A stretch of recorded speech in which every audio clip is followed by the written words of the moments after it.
Hey gamers, if you love Harry Potter and you're looking to spice up Codenames with some special abilities and you want to check out Codenames Back to Hogwarts, let's take a look at how this game plays.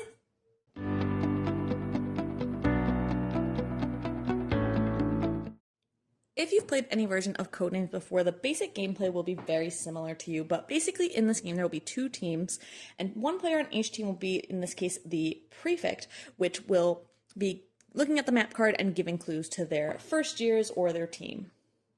The border of the map card will show you which team plays first, and that will also determine which card that you get for your special ability, which is something new in this version of Codenames. So in this case, Ravenclaw is going first, and their ability is that all of their cards in the grid are going to be connected in some way. If they were going second, they would have a different power where they would get some deduction tokens, which they'd put out a little bit later in the game. In this case, with Gryffindor going second, they also start with one of their tiles in the center spot. On a prefix turn, they will give their team a clue. It has to be one idea, so it could be one person, like Harry Potter. It could be like the name of one book or something like that. It just can't be like a concept or larger thing like that, and can't use adjectives to enhance your clue at all.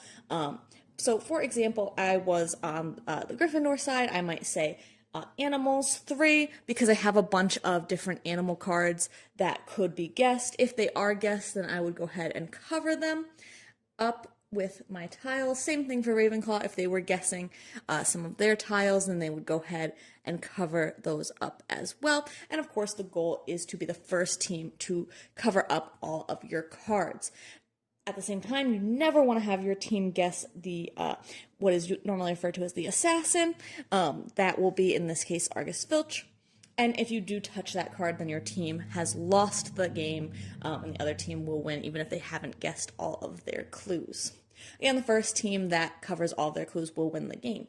And then you can play multiple rounds to try out different houses. Again, all the houses are going to have a different ability, whether they go first or second, and that will kind of determine how you might play the game or how you might play the round. Gryffindor has abilities that will let them kind of ignore the locked doors, which are basically the neutral tokens. If those come out, they'll still put them out, but their turn won't end. Slytherin can taunt the other team and can also put out extra kind of almost guesses if they think they know some of their cards but don't want to spend guesses on them. Hufflepuff has the ability to earn some ability cards, which can help them throughout the game. So ultimately, very similar to Codenames, just adding in all of those special powers for all the different houses. Ultimately, I would say that I'm really not that big of a Harry Potter fan as much as I was when I was a kid, but I was really intrigued by the concept of Codenames having special abilities for the two teams. I like that there's different abilities whether you go first or second, because I think that that adds a level of balance to the game overall. And I like that there's a lot of variety in the different abilities depending on which houses are playing. And of course, there's tons of different map cards and they're double-sided, so there's a lot of variety in those combinations as well. And just being able to try out all of the different houses and all of the different powers for each house.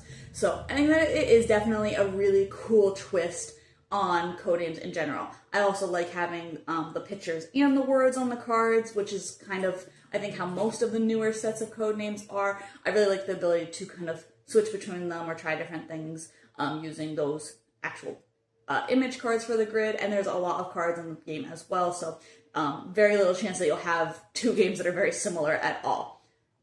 Overall, I think if you like Codenames, this is definitely something worth picking up, because I think it's a really good difference from the original. The powers, I think, just really elevate the game overall. I think that it's easy enough to add in even with newer players, but definitely something, if you are somebody who plays Codenames a lot, definitely worth adding in. I do hope to see some other versions of this, or like different themes, so that you can have different powers, because I do think it's cool, but I know Harry Potter is not for everybody, so I do wish that we could get some for even just a basic Codenames, but even if there were different like IP'd ones, I'd be interested in trying those as well. But enjoy my full thoughts on why today I decided this one's for you.